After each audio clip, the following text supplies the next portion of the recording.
ദശകം 90 വിഷ്ണു മഹത്വ സ്ഥാപനം.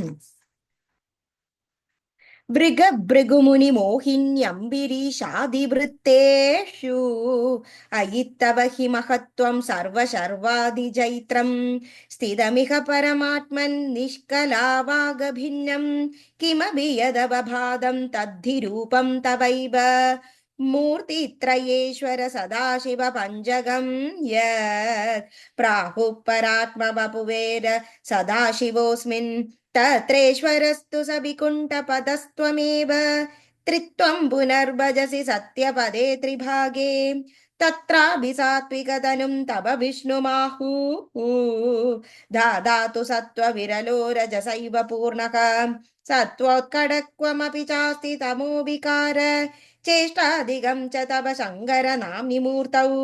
തം ച ത്രിമൂർത്യധിഗതം പരപുരുഷം ത്വാം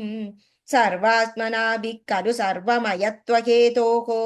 ശംസന്ത്യുപാസനവിധൗ തദഭിസ്വതസ്തു തദ്രൂപമിത്യദൃഢം ബഹുന പ്രമാണം. ശ്രീശങ്കരോऽപി ഭഗവാൻ സകലേഷു താവത് ത്വാമേവ മാനയതി യോ ന ഹി പക്ഷപാതി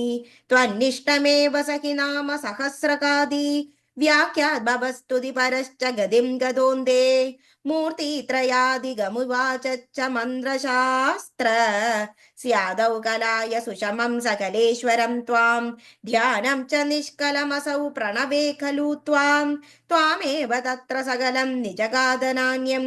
സമസ്തസാരേ ച പുരാണ സംഗ്രഹേ വിസംശയം ത്വന്മഹിമൈവ വർണ്യതേ ത്രിമൂർത്തിയുക്ത സദ്യ പദത്രിഭാഗതഃ പരം പദം തേ കഥിതം ന ശൂലിനഃ യദ്ബ്രഹ്മകൽപ ഇഹ ഭാഗവതദ്വിതീയ സ്കന്ദോദിതം വപുരനാവൃതമീശദാത്രേ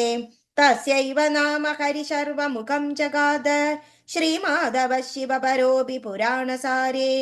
യേ സ്വപ്രകൃത്യനുഗണാ ഗിരിശം ഭജന്തേ തേഷാം ഫലം ഹി ദൃഢയൈവ തദീയ ഭക്ത്യാം വ്യാസോ ഹി തേന കൃതവാൻ അധികാരി ഹേതോഃ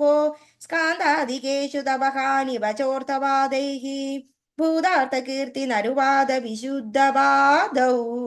ത്രേതാർത്ഥവാദ ഗതയഃ ഖലു രോചനാർത്ഥഃ സ്കാന്ദാദികേഷു ബഹവോऽത്ര വിരുദ്ധവാദാഃ त्वत्तामसत्त्वपरिभूत्य पशिक्षणाद्याः यत्किञ्चिदप्यविदुषोऽपि विभो मयोक्तं तन्मन्त्रशास्त्रवचनाद्यभिदृष्टमेव व्यासोक्तिसारमय भागवतोपगीत क्लेशान् विधूय कुरु भक्तिपरं परात्मन् सर्वत्र गोविन्द नाम संकीर्तनं गोविन्द गोविन्द नारायण अखिल गुरो भगवन् नमस्ते.